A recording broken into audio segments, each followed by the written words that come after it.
Sorry, I mean, Yeah. when I'm going full screen, I cannot see any of you. Um, so yeah, when we are in the Q&A session, like Ah, I'll put it back to like in a screen where I can see you. But like for now, I mean just keep in mind that I cannot see you because I'm sharing my screen. Okay. no problem. Okay, so with all your permission, let us start our session. Nihali. Gender equality is not about awareness or eradicating gender indifferences, but providing equal fundamental rights and benefits to all genders. As Emma Watson once said, it is time that we all see gender as a spectrum instead of two sets of opposing ideals. Good evening to one and all. My name is Niha Ali, student of 1st TC BHRM, and I will be the host for today's session. As you all know, we have gathered here today for the third day of our international lecture series. 2 days ago, we marked the start of our international lecture series, and as a good start, we had Mr. Ravitan Kasturi, the CEO of ULCCS, with us for the formal inauguration. And today, we are privileged to have Ms. Anu Jose, Associate Economist at Behavioral Consumer Finance Unit, Central Bank of Ireland, where we will be discussing one of the many goals of sustainable development, that is gender equality. But before we start our session, it is significant to involve the Almighty. Therefore, I invite Amina Jumana, student of 2nd DCD BHRM, for the prayer.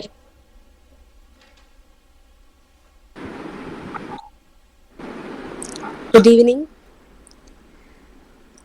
ഒരു കുലമൊരു മതമൊരു ദൈവം മനുജർ കൊന്നേ ഈ ലോകം ഈ ലോകത്തിൽ ഒരു സൂര്യൻ ജീവൻ പകരാനൊരു വായു ഒരു കുലമൊരു മതമൊരു ദൈവം മനുജർ കൊന്നേ ഈ ലോകം അഖില ചരാചര ചൈതന്യം പല പല പേരിൽ പറയുന്നു അഖില ചരാചര ചൈതന്യം പല പല പേരിൽ പറയുന്നു ഈശോ ഈശ്വര അല്ലാഹു തിരുനാമത്തിൻ പര്യായം ഈശോ ഈശ്വര അല്ലാഹു തിരുനാമത്തിൻ പര്യായം ഒരു കുലമൊരു മതമൊരു ദൈവം മനുജർ കൊന്നേ ഈ ലോകം. Without further ado, let's begin our session. I would like to invite Ms. Alina Joy, HOD of HRM Department and our beloved tutor, to give an introduction about today's session. Thank you, Niha. So it's really my privilege to introduce Ms. Anu to everyone. So this is both the welcome session and also the introduction of the resource person. So first of all, let me welcome all of you. I know this is Friday and many of you have in a holiday mood already, but still you made to come here and attend this session. So first of all, thank you so much for those who have joined for this session. And Ms. Anu, she is a good friend of mine. She is always ready to come to take a session whenever I am requesting to her. So thank you so much, Anu, for being here. So let me give you a brief introduction about Ms. Anu Jose. She is an associate economist at the Behavioral Consumer Finance Unit at the Central Bank of Ireland. She holds a PhD in economy from Trinity College, Dublin, Ireland. Her research interests include gender, intra-household decision-making, and financial inclusion.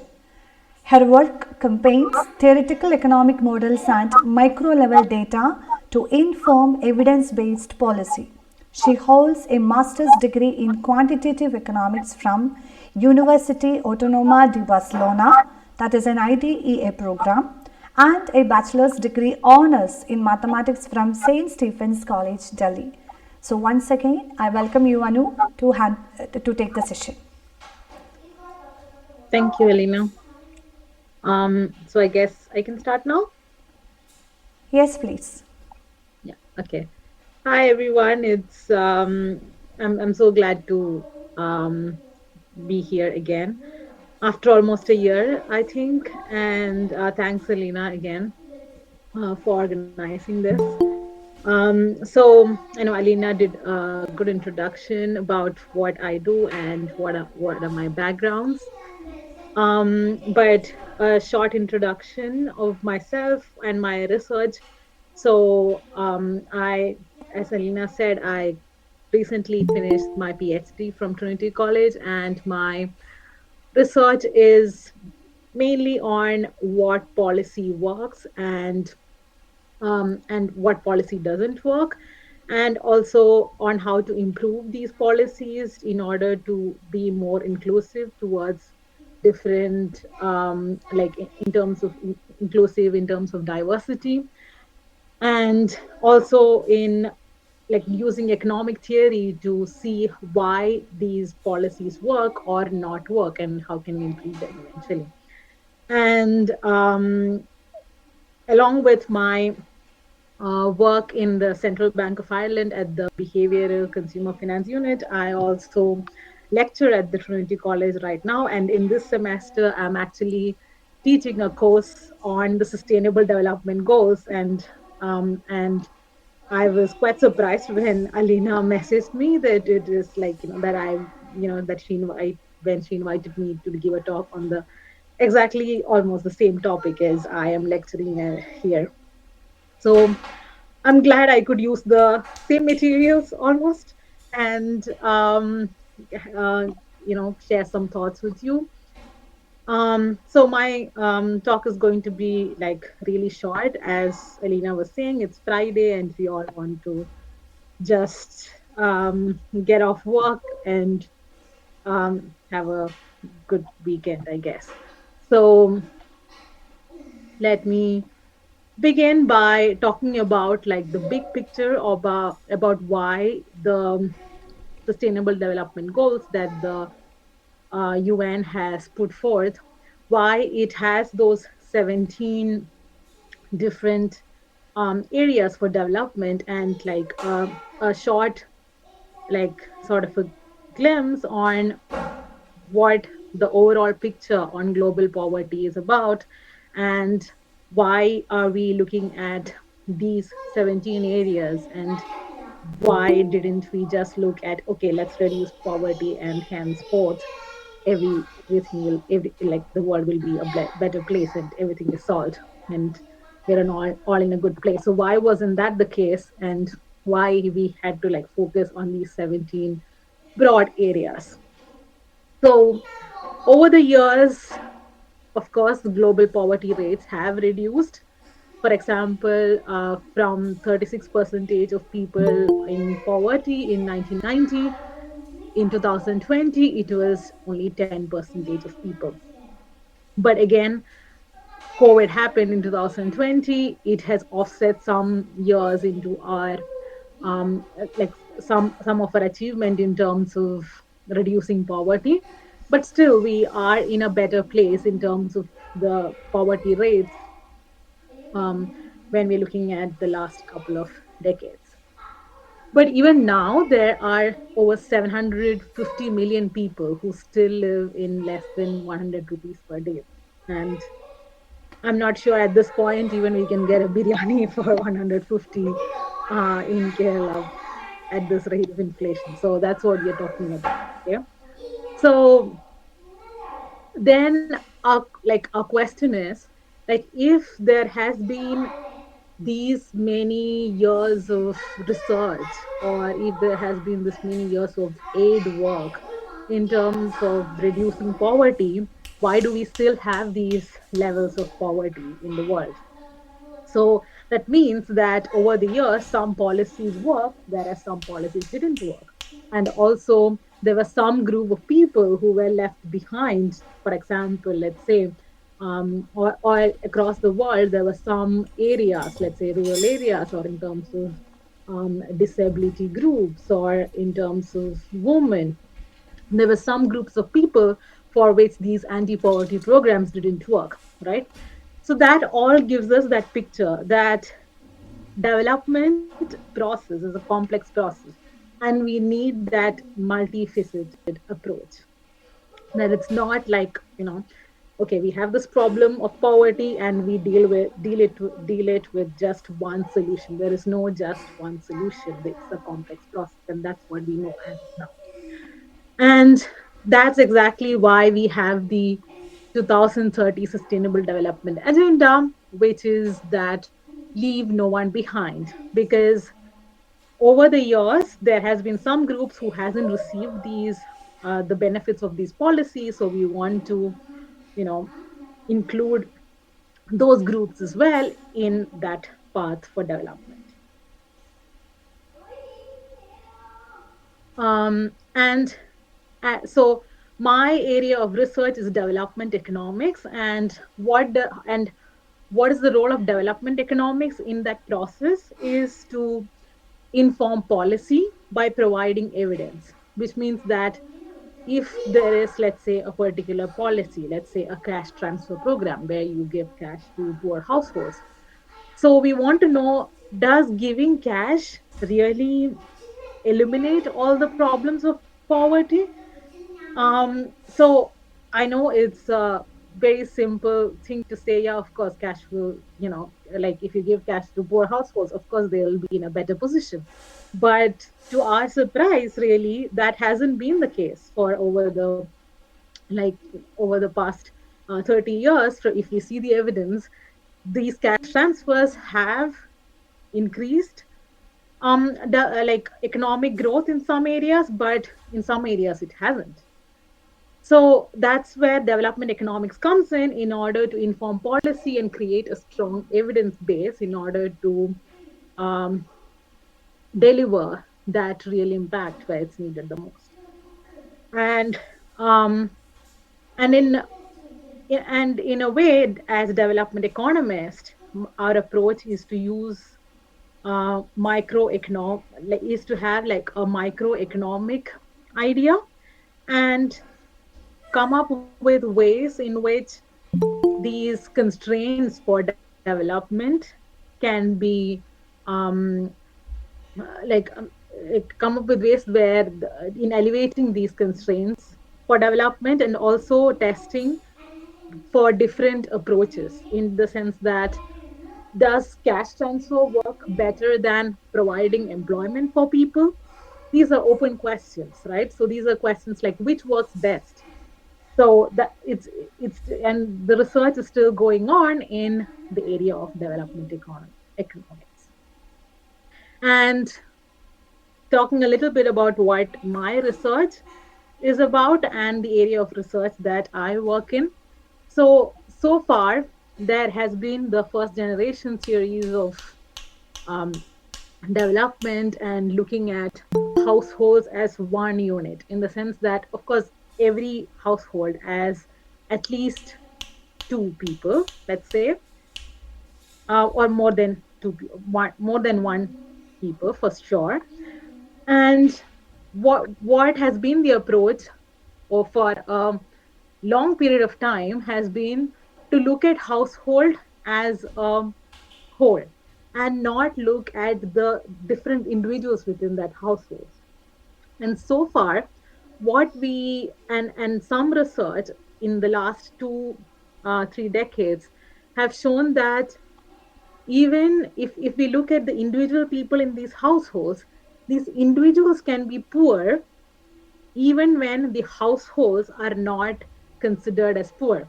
Meaning that, let's say we see a non poor household, there is a possibility that the women and children in these households can suffer from, let's say, malnutrition. And there has been evidence on that, which means that we need to improve our approach in looking at households by looking at the individual people inside that household. So, and in this case, especially women and children. So, what my work mainly um, does is to is to able to understand issues of female empowerment from the perspective of more than one household member, in the sense that it is not just about what one person reports from the household about women empowerment, but for from each person's perspective inside the household, and also help in advancing these technologies related to improving the social protection programs for women, and also improve the targeting and delivery of these social policies for women. So, coming to the achieving gender equality as um, one of the aspects of the sustainable development goals, it is always like over the years that we know that it doesn't work one way. We cannot really say that if we have enough economic growth, there will be gender equality, or the other way around. So, gender equality is important for economic growth, and also economic growth is important for gender equality. So, how do we solve that puzzle? And that's one of the big challenges of attaining this sustainable development goals, which is the gender equality. And we know that women empowerment can accelerate development, so far from the evidence base that we have, because for example, if women are empowered, which means if they have better health, better education, which means there could be impact on children in terms of their health and their education, which again leads accelerates that development process. And also from evidence, we know that development, if a country is in a good economic position, then it drives down inequality between women and men. So let's say if there is enough economic growth, where there is enough employment opportunity, let's say, or enough technology, let's say, then that means that women are able to be able to travel better, in the sense that there are more technology in terms of security for their easy mobility of women. And um, a very scary fact was that, like, a World Bank is a World Bank data that we have on where we stand on women empowerment. So according to World Bank statistic, there are 6 million women missing every year. It's not that they're missing that somebody has kidnapped them, it's not that way, but like there are 6 million women who are either never born, in the sense that because there is a clear preference for sons, they get if there is gender based abortion, and women are missing through in their early childhood. They die of diseases in their early childhood due to, again, there is a son preference over who will be able to look after like the parents, think like because of the gender norms that exist, in the sense that it will be the sons mainly looking after the parents. So again, there is negligence in terms of health of young girls. And again, 21 percentage of women in their reproductive years also die every year, because again, when there is when there is certain ta- when there is a certain gender inequality, women's fertility rates are very high, and as we know, the higher fertility rate can be fatal to women. And again, because of inadequate health and inadequate health, women also die much younger than they're supposed to. So that was one case for in what forms does the bias exist. So these gender bias exist in different forms, and I have stated some of it in the slide, but of course there are more areas where there is a gender bias. But let me just go through some of in some of the areas where the gender bias exists. So, in terms of education, we see that the female to male school or college enrollment ratio and the GDP is positively correlated in the sense that um, in poor countries or in developing countries, the women are less likely to go to school or college. Again, because again, it's very much linked to the labor market opportunities that women have, in the sense that what is the use of teaching girls? Like that's the question, right? Like that can come to people's mind, that if they are going to end up getting married and not going to work, then is that really worth it to spend that much spend that much money on their education? So all of these things are very much interlinked, and there is no way that we can deal with only one aspect of it without really changing the other aspect. Okay, so I just wanted to let you know that you should always look at this from an approach where it's not just unilateral but in a multifaceted way. So, also in terms of health, scientifically, women have a longer life expectancy than men, but in poor countries, that's not the case. Women die younger than men. And also, in terms of property rights, women own less than 2% of the world's land. Again, what is the implication it have? It means that they cannot make decision in terms of what to do with the land, or they will not get enough money from that land, from their productive resources. And when it comes to marriage, women in developing countries tend to marry at a very young age, and which could again be which could again have implications on how much education they attain, and also again, if they get married and have children at a very young age, it could have health implications as well. And even in the marriage, even within the marriage, the evidence shows that they are less likely to make decisions, and they have a lower mobility in the sense that they often have to seek permission from their partners in order to go to their own house or to visit their friends. And at all levels of income, we see that women do majority of housework and has less time for work, which actually pays them money. um, and again, there is not so favorable attitude towards women working in many developing countries. And and women are also very less politically represented. And from UN women statistics, we know that if this representation of women, if it goes the same way as it is going now, in the sense that the women representation is very less in all national legislative assemblies, if that goes as it is as of now, then there is no way that gender parity can be achieved before 2063. That's a very long time to wait for that gender parity, right?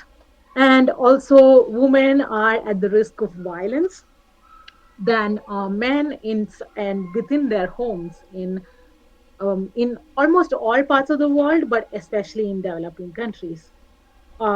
There is a statistic by UN Women that 1 in 3 women in the world have faced violence from their romantic partner in their lifetime, which is a very scary statistic to have, I would say. And also, there is very worse attitude towards gender based violence in poor countries, in the sense that there is a lot of so so in a survey where they ask um, like people in different countries, where is it right to beat women if they, let's say, burn the food, then a lot of people in that survey say yes, it is all right to beat her if she wants the food. Um, so that's how the gender bias exists in different forms in different areas in the world, and especially in poor countries.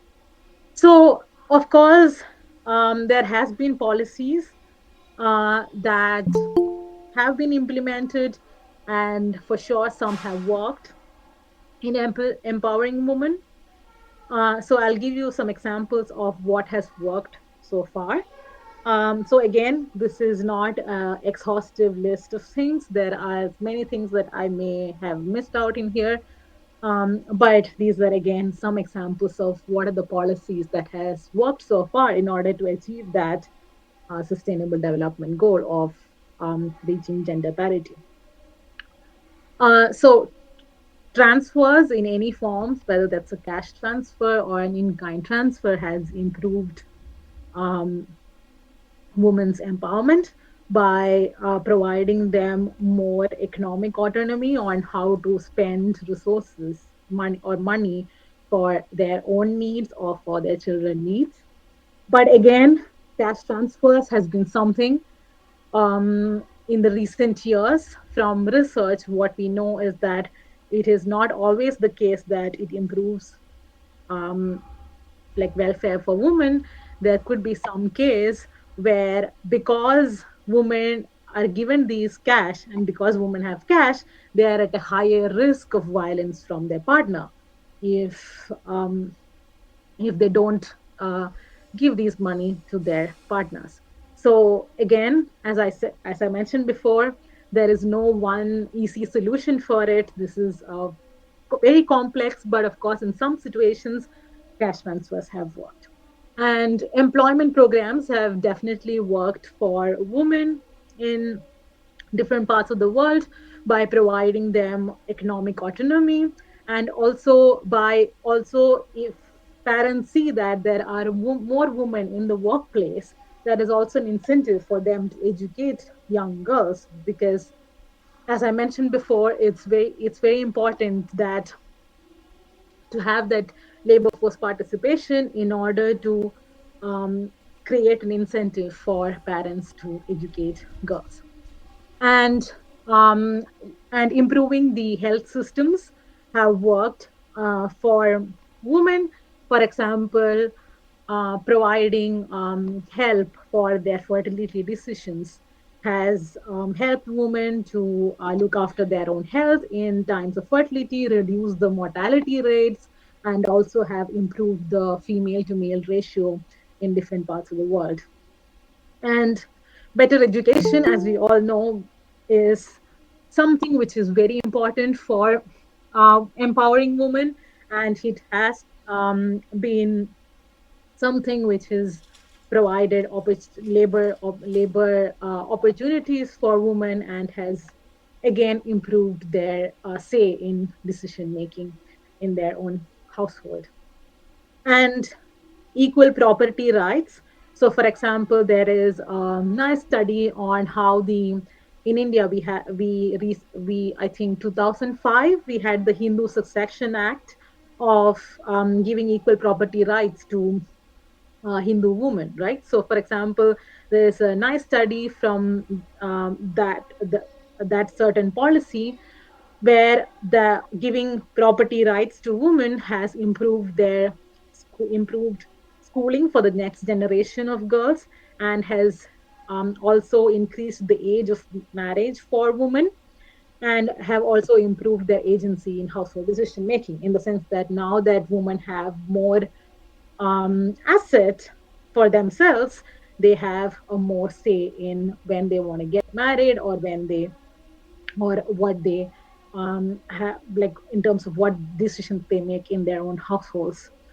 But again, this has created a backlash at the same time as well, in terms of how uh, um, um, gender violence happens in within their households. We There is again a study which shows that the suicide rates for women have increased since that policy. And of course, the shifting the gender norms towards a more positive attitude towards women really helps in building that equality between men and women, and it also reduces the violence against women. And political representation also, improving the political representation also helps in the process of women empowerment by creating aspirations for girls and enhancing the public goods provision. So I'll give you an example of a study in West Bengal and Rajasthan, where since the 50 percentage of political representation for women in the panchayats and local governments, since that policy happened, there they found that the number of wells being built or the number of public goods provision in the sense of wells, schools, roads, all of that has improved significantly as compared to without having that reservation for women in the local governments. So, so definitely what women as political representatives achieve is very different from what only having men in political scenario really helps. And on the way forward on what we um, are looking towards is that there should be tailored policies for women, especially in extreme circumstances of income shocks. So, for example, a recent example for all of us has been COVID-19, which which has been bad for everyone, but research shows that it has been particularly bad for women in taking away their labor opportunities or increasing the time they spend on household chores, etc. So, so that means that there is a need for tailored policies that will improve women's empowerment. And also, it is important to make sure that, as I was saying, that these policies for women empowerment can lead to unintended consequences like intimate partner violence. So we also always have to make sure, like as policy makers, or if we, or as let's say if you end up working in an NGO at some point in your life, then we also always have to keep in mind that these policies or programs or interventions for women empowerment um, can always be can always have these unintended consequences, and to keep that in mind uh, while having those policies. So again, all in all, it is required for us to have a holistic approach to measuring the female empowerment. About it's not just her own account of agencies or what she um, says in terms of her agency. While that is important, it's also important on how her empowerment or women's empowerment is viewed by the rest of the people, whether that's the rest of the household or the rest of the society. And I personally believe only with that approach that we can have a long run impact for all these women empowerment programs. So I thought it would, as a starter for our Q&A sessions, it would be good for you to start, um, like telling me what do you think should be the way to achieve gender equality from your perspective, and I think that would be a good start for our discussion on what do you see as a way forward for gender equality. Thank you. Thank you, ma'am, for the insightful session. Let's move on to the interactive session. If anybody has any questions, please feel free to ask.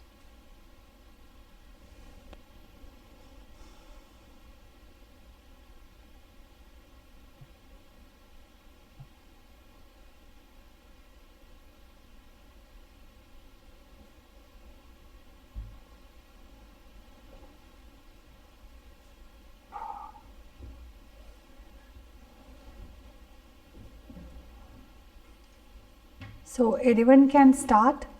I know you have some questions with you. So without wasting time, please to ask.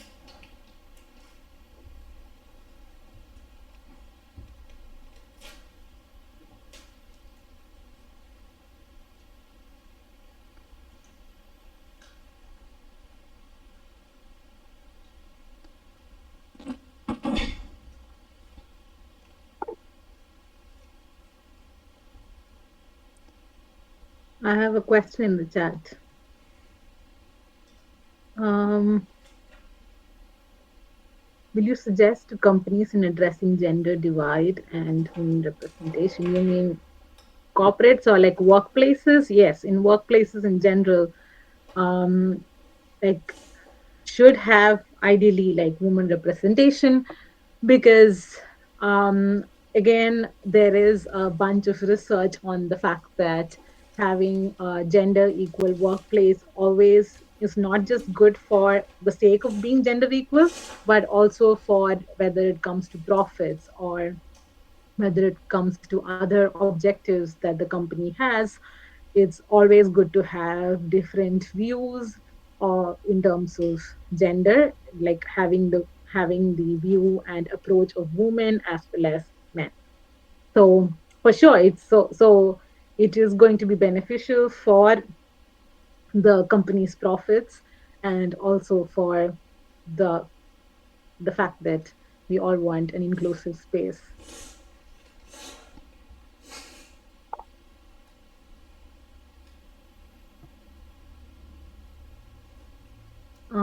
I have another question. Why is it important to take gender concerns into account in program design and implementation? Um,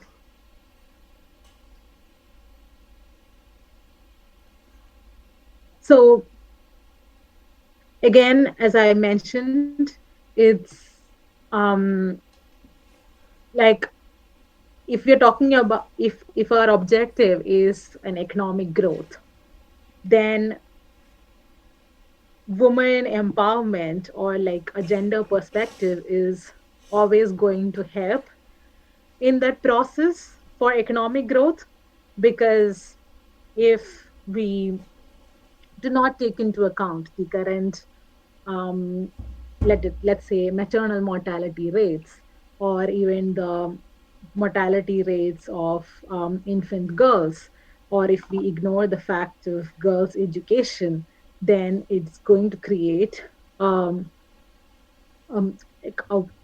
like a unhealthy children, or undernourished children to be precise, and that's going to not help in the economic growth process. So that's an example of how why women's empowerment or the aspect of gender should be taken into account for, let's say, in achieving economic growth.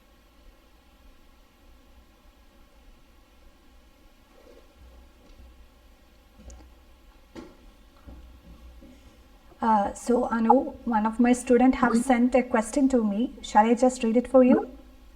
Mm-hmm. Yes?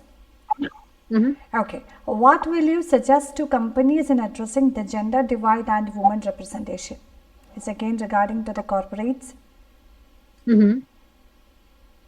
Yeah, so it's I mean, hiring women without uh, because I because there is that gender bias when it comes to hiring, let's say, young women, in terms of thinking that they would go for, let's say, maternity leave, or or they would stop working, let's say, after they get married, let's say. So there are a lot of these biases which can affect a um, company's decisions even to hire young women, right?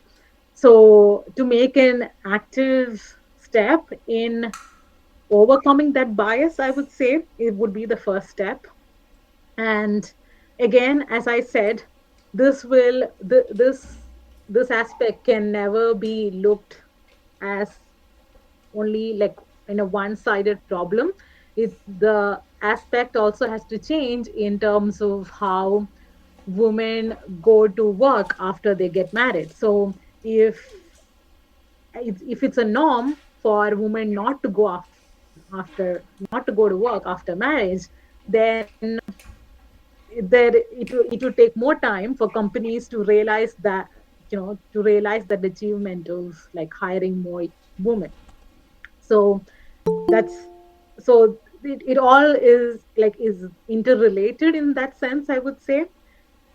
um yeah, so in terms of like hiring and also like keeping them, in the sense that um providing them with more inclusive, let's say, maternity leave programs, would be another step to go by. And for example, a lot of European countries have done that, and as a government program, and they're all doing well in terms of economic development as well. So we cannot really make a case that you know providing women work opportunities even in their fertile window is going to undermine development or undermine profits for companies, because that's not the case, really. And for your information, recently the Kerala government has taken a decision to give menstrual leave to the college students. So before that, the 75 Mm-hmm. percentage of attendance they required to show up to the exam, but now it is decreased to 73 percentage of attendance just required to Mm-hmm. attend this exam. So that decision is there, but still there is some when I discussed this decision with my students, there is a Mm-hmm. concern like, will it be an overprotection in the coming days? Like in the previous days there was many kind of overprotection. It seems like it is love affection from the men in our home, but the just one case is like every woman has driving license, but very few Mm-hmm. are actually taking the car. That is actually a kind of overprotection. Sometimes I felt the same. What is your opinion about it when we are talking about these policies related to gender equality and all? What's your opinion about it? May I Mm-hmm. know? Yeah, again, these can be, as I said, all these policies can do good to one extent, but it could backlash as well.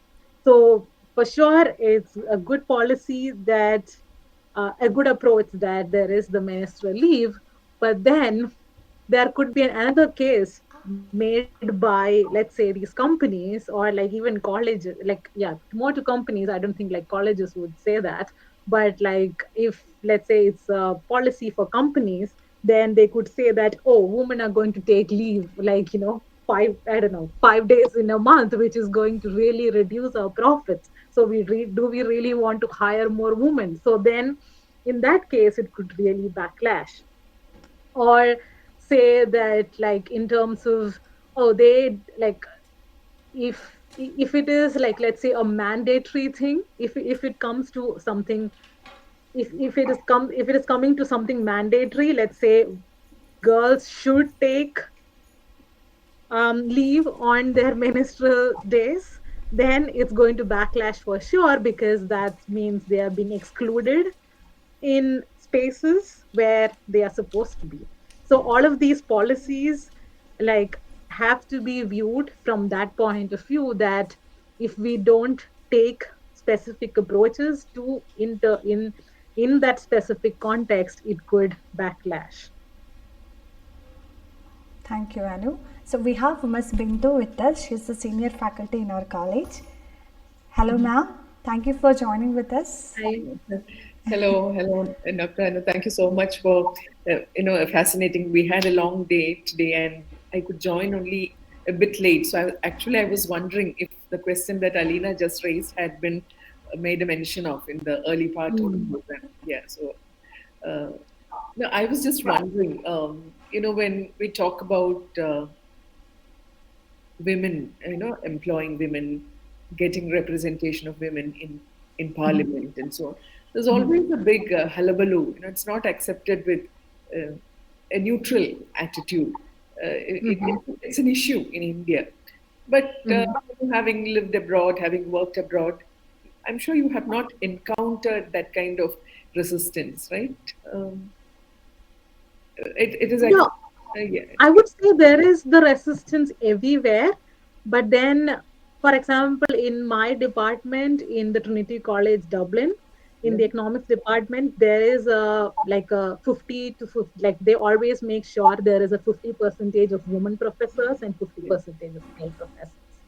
So that's their policy in hiring, you know.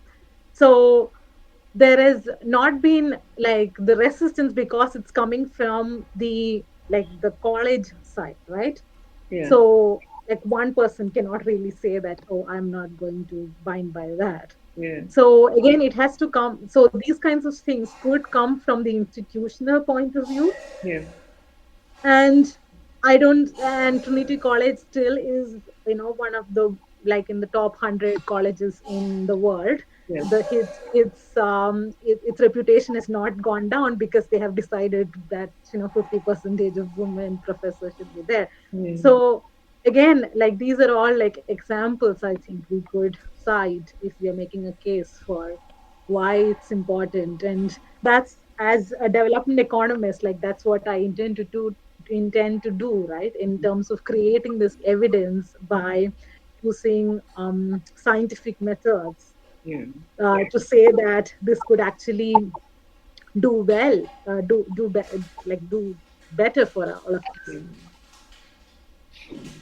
Like for I mean, example, even the Bechdel test, for example, that which ensures the presence of at least two women who talk about at least something other than men. That's, I think, a mandatory part of the film industry now. They need to, undergo that test to get the certification. So it's not as if it's completely absent in Western highly developed societies as well. But they really did have to make that kind of a policy with regard to the film industry. But I was particularly thinking of women in politics, women in governance, where here it's a big issue to get that bill moved. Whereas I do not think it is that much of an issue there. I mean, if it doesn't come, fine. I mean, the government would not have to really move mountains in order to make that kind mhm. uh, of presence of women really evident. Yeah. Whereas here it becomes a big issue. So it it does Yeah, create. I mean, it's always interesting for me because, I mean, I think India had a woman prime minister or president before any European countries had a prime minister or president, right? So it's not that we didn't have it in history, but it's that 33%, it's that 33 percentage, those 50 percentage that we're talking about. So I think a lot of it comes from that social norm that if women go out to solve the society's problems, who will cook at my home, right? So that's also coming from that social norm that, oh, like, she's going out, like, so she'll not be available for the house, doing the household chores. So I think that that change in that social norms process is a long process, and it's not something, I don't think it can be achieved with just one policy or just one thing. It takes time, I guess. Absolutely. And Yeah. I guess, like, even for like Western societies, it has taken time, like, where they didn't, at a time, they didn't have voting rights. Yeah. Whereas in India, there has never been a time where women didn't have Very, voting very rights, true. right? So I think, like, in for all economies, it takes time to go from that point of not having women in social spaces and political spaces. So it, again, it's a multifaceted thing. In I'm using that word a lot because it's so important. It's because it's not just one aspect that we can just change or move and Yeah. that everything will be all right. Yes. Absolutely. Yeah. Thank you. I mean, Thank you so there's much. no specific answer to these questions, but I think these are Yeah. points that we need to bring on the table, isn't that so? When we discuss Mhm. gender equality, we need to be aware of it. That's it. Mhm. Thank you. Sorry, I have so many questions in my messages. I don't know which one did I. Unique challenges. What can be done to address the unique challenges faced by non-binary and transgender individuals in the workplace? So again, a lot of understanding about, like, the educating people, I think, in the workplace about what this diversity means, like what does it mean to be non-binary or transgender, because a lot of people may not even know. Even like, I think a lot of people have so much biases in their head because they don't know enough about it. So I guess, like, helping people understand what all of this is about and creating that space to talk about it would be the first step for all of to addressing these challenges, I would say. Because of the time restrictions, let me go to the next question. Even if a country have almost secured equality among gender, we haven't really, I would say, because we still have only 20 percentage of labor force participation for women. So 80 percentage of women are not working. So that's not almost, I would say. Um, anyway, why is it that universities of India still cling on to the timing of college hostels for women, like men are free to enter? Yeah. Yeah, so I understand the crux of the question there. So the crux of the question there was about why there is low mobility for young women as compared to young men. Again, this has to do with a lot of things. With the fact that there is so much of violence against women that happens in our country, right? Like, we all read all those horrific news about what happens to women when in the broad daylight, let alone light, night, right?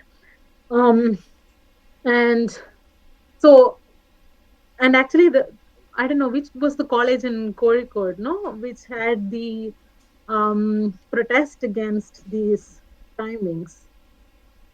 Which was it, Alina? Was it Medical medical college? Medical college. Yeah. So I mean, it's an important point for that women are able to have mobility, but then what happens after is also an important concern, right? In the sense that, yes, let's say the colleges take their rule away, and let's say women go out after 6 p.m. or 9 p.m. But the question is, are they really safe? And how can we make that safe space for women after 6 or after 9? Again, it has to do with changing attitudes of men, especially in terms of how they react to such situations, in terms of not harming women. It's a pretty easy thing to do, but like, it seems like it's not so easy by what we see in the news, right? So those are really concerns, even if institutions want to change the rules. So in this case, for example, this is a good case for why just an institutional policy would not change things, but it is also the case that we have to change the attitudes of people, and we have to change those social norms in order to make it a better place. I hope you I answered the question. um Do you think that the way that a person is raised can affect their gender identity? Um, Sorry, I don't really understand what you meant by gender identity, Najla. If you can, Rida Shireen has Is raised it her hand. trans woman or trans men? Yeah, is that what you meant? I think so. Because 2 days before, there is a recent incident happened in Kerala again. A trans man delivered a baby. Yeah, I saw the Yeah, news. yes, yes. Actually, progress is there, but somewhere there Yeah, is but like, again. you should see the comments that happens in that Facebook post after that. Like, so I don't think there is a progress after seeing the comments on that I didn't Facebook check the post. Facebook. I was in the tight schedule, so I just read the news. That's it. Yeah. Yes. No, I follow these things from Kerala like very closely. So it's yeah. So I know. I mean, even though I'm far, I keep updated on these things. Um, yeah. Are you are you saying if a person is raised in a certain way, then they can be trans men or trans women? Is that what your question is? I don't know, understand that question. Sorry. So I cannot really answer it as well. Um, Even if our country have almost secured equality, yeah. So Rida Shireen, actually raised her hand. I don't know if you can unmute and talk.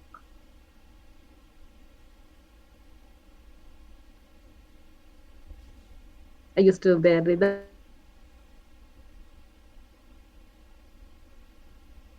You can carry on, Anu. I think it's just a mistake. Okay. Yeah. Yeah. Okay. Do you believe that there are any gender roles that people should be taught to follow?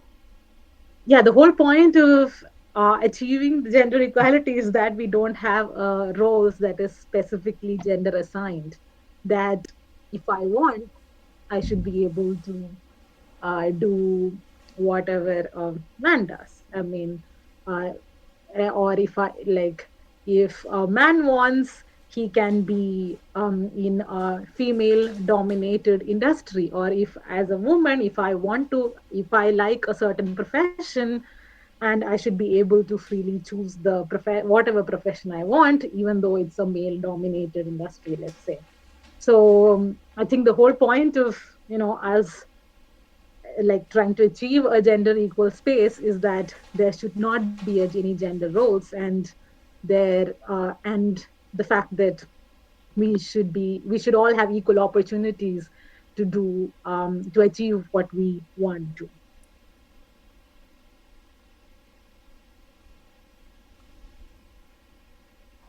I wonder if anyone checked the Google Doodle today. It's something that has great relevance to the topic that we are discussing. We have PK Rosie featured in the Google Doodle, at least as it comes in India. She was the Mm. first woman on Actress. the Malayalam screen, Yes. Yeah. but precisely because of her lower class, stature, Mhm. Yeah. her career came to an end very soon after the very first screening of the movie. Actually, it's Hmm. Yeah. yeah, the way gender and caste are Hmm. so thickly Yeah. connected here. It's a point I think that we need to ponder over, specifically in a context like ours. Yeah, exactly. So, I mean, yeah, exactly. That's a big problem in India as well. That, so I mean, that's what, as people who research on policies, let's say, even if something has worked well in some other, let's say, African country, let's say some policy for women has worked really well in Ethiopia, let's say, but maybe that wouldn't be relevant here in India because we have a lot of like caste structures, we have a lot of other issues which is very context based, which a policy usually has to take into account, and thankfully the policies have started to take those things into account when it comes to scaling up or replicating policies from one part of the world to the other, or even like I think even within India, like that's something that always um, I personally think policies have to take into account, the fact about like how different caste systems work, like in different parts of India itself.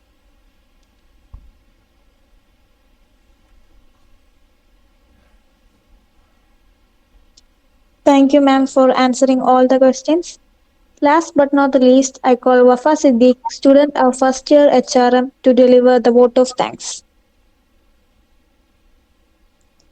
A very good evening to one and all gathered here. This wonderful evening, I would like to present the word of thanks.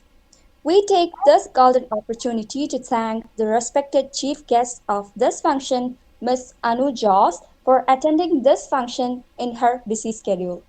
We will cultivate the advice you gave us in real life. Thank you, ma'am.